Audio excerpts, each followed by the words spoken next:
जुन्नरमध्ये घडलेल्या या घटनेनं अक्षरशः महाराष्ट्र पुन्हा एकदा सुन्न झाला. कारण नसरापूरची पुनरावृत्ती आहे की काय अशी शंका यावी इतकं क्रूर कर्म त्या ठिकाणी पार पडलं. जुन्नरचे आमदार शरद सोनवणे यावेळेला आपल्यासोबत जोडले गेले आहेत. शरदजी, लोकशाही मराठीच्या न्यूज प्लॅनेटमध्ये आपलं स्वागत. शरदजी, कठोर कायदे असूनही बालकांवरील अत्याचार का थांबताना दिसत नाही? कायदा कठोर आहे की त्याची अंमलबजावणी कमकुवत होताना दिसतेय? ही जी घटना आहे याचं संपूर्ण त्या ठिकाणचे आमदार म्हणून तुम्ही आढावा घेतलेला असणार. काय फॅक्ट समोर आल्या? आरोपीच्या बाबतीमध्ये काय समोर आलेलं? अतिशय दुर्दैवी घटना आहे. छत्रपती शिवाजी महाराजांचा जन्माचा हा तालुका आहे. माझं स्वतःचं गाव पिंपळवंडी आहे. हो. आणि या गावामध्ये ही घटना माझ्या स्वतःच्या गावामध्ये घडते याचं मला फार त्या ठिकाणी मला लज्जा वाटते. खर तर कायदा आणि सुव्यवस्थेचा विषय हा विषय जरी आपल्या सर्वांच्या समोर असला तरी त्याची मुलगी आहे 9 वर्षाची, तिच्या जवळच हे कुटुंब, ओळखीचं कुटुंब, संबंधातलं कुटुंब आणि एकमेकांच्या परिचयाचं कुटुंब असं असताना आई वडील ज्या वेळेला स्वतःचं पोट भरण्यासाठी कष्ट करण्यासाठी शेतमजूर म्हणून ते ज्या वेळेला मुलीला काही लोकांच्या विश्वासावर ठेवून जातात, त्या विश्वासाचा आज गळा घोटला गेला आहे. बरोबर.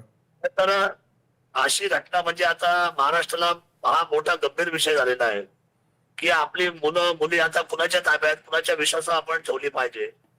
शेजारी पाजारी जर सुरक्षित नसेल आपल्या आपल्या दृष्टीने तर ही फार मोठी भयानक गोष्ट आहे. शेवटी आपण म्हणतो की शेजार धर्म मोठा आहे.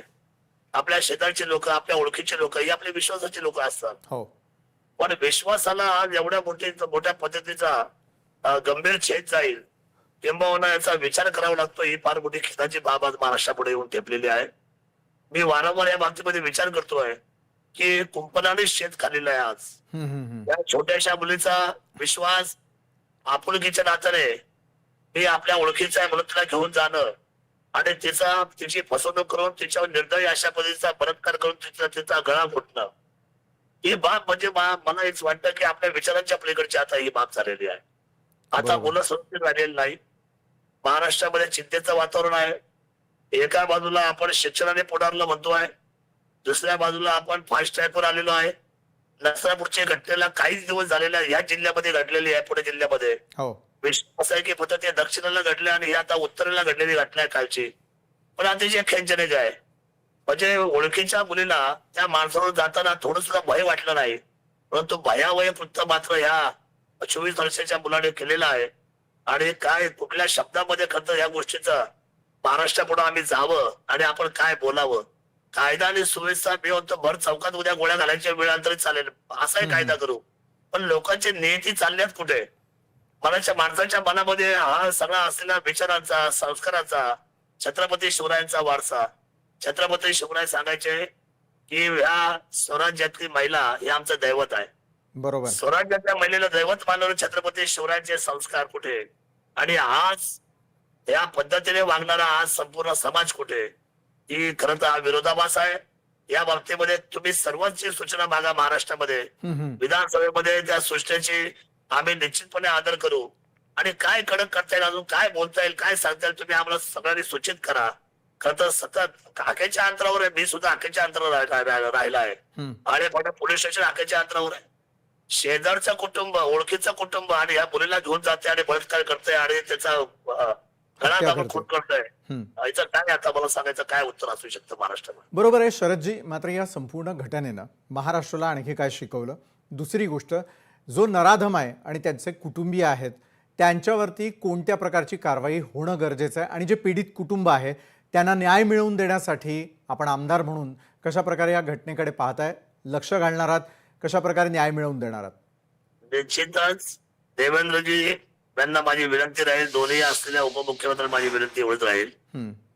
घटना वारंवार घडून लोकांमध्ये भय नाही. फास्ट ट्रॅकवर घेऊन फाशी तर लटकेपर्यंत मरतपर्यंत फाशी द्याच, परंतु याच्याही पुढचा अजून काही समजा सूचना येतील आज माध्यमातून म्हणा, पत्रकाराकडून म्हणा किंवा समाजाकडून म्हणा, जनतेकडून म्हणा, आपल्याला वाटेल त्या पद्धतीचा आपण कायदा आपण कडक करू. परंतु या गोष्टी मात्र संपल्या पाहिजे. याची भीती मात्र समाजामध्ये, त्याची दाहकता या कायद्याची व्हायला पाहिजे. आणि या कुटुंबाला न्याय देण्यासाठी बरं त्याला मरतपर्यंत फाशी ही तातडीने व्हावी, जास्त विलंब न लावता. इथं त्यांनी गुन्हा मान्य केलाय, त्यांनी कबुली जबाब दिलेला आहे. त्यामुळे आता विशेष काय राहिलेला नाही. तातडीने याच्यावर निर्णय व्हावा आणि तो महाराष्ट्राने पाहावा, जेणेकरून फास्ट ट्रॅकवर महाराष्ट्र आता कायद्यामध्ये सक्षम झालेला आहे आणि महिलेच्या बाबतीमध्ये चूक करणाऱ्या माणसाला शासन हे तातडीचं आणि त्वरित होईल अशा पद्धतीची अंमलबजावणी होणं आणि त्याच्यासाठी मी स्थानिक आमदार म्हणून कटिबद्ध राहील. या कुटुंबाला न्याय मिळवून देईल आणि या गोरगरिबांच्या असलेल्या स्वप्नांचा जो आज राग रांगोळी झालेली आहे, जो चुराडा झालेला आहे, हम्म. त्या कुटुंबाला सांत्वनापणे या मुलीला न्याय मिळवून देणं तिच्या मृत्यूनंतर ही आपल्या सर्वांची नैतिक जबाबदारी राहील. बरोबर आहे. त्या नैतिक जबाबदारीचा स्वीकार करूनच मला तुम्ही कायद्याचा मगाशी विषय उपस्थित केला म्हणून विचारावं असं वाटतं की बाल सुरक्षेसंदर्भातले कायदे आणखी कठोर करणं गरजेचं आहे का? बाल सुरक्षेसंदर्भातले असलेले कायदे आतापर्यंत जे आहेत ते पुरेसे वाटताना दिसत आहेत का?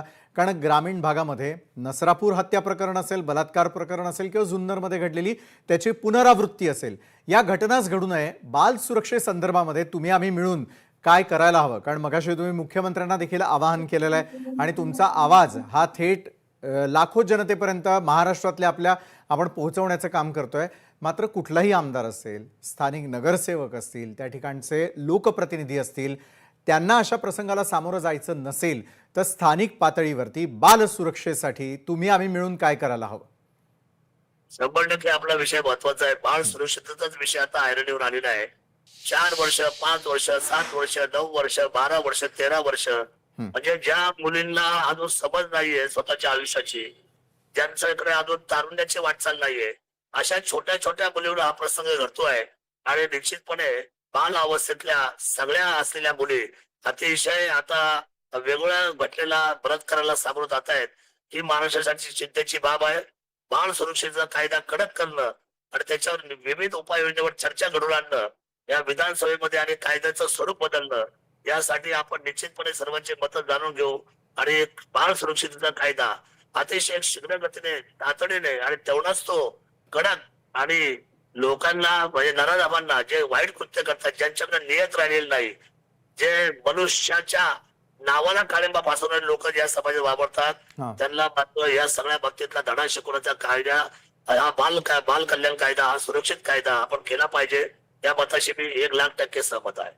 बरोबर आहे. पिंपळवंडीमध्ये जे काय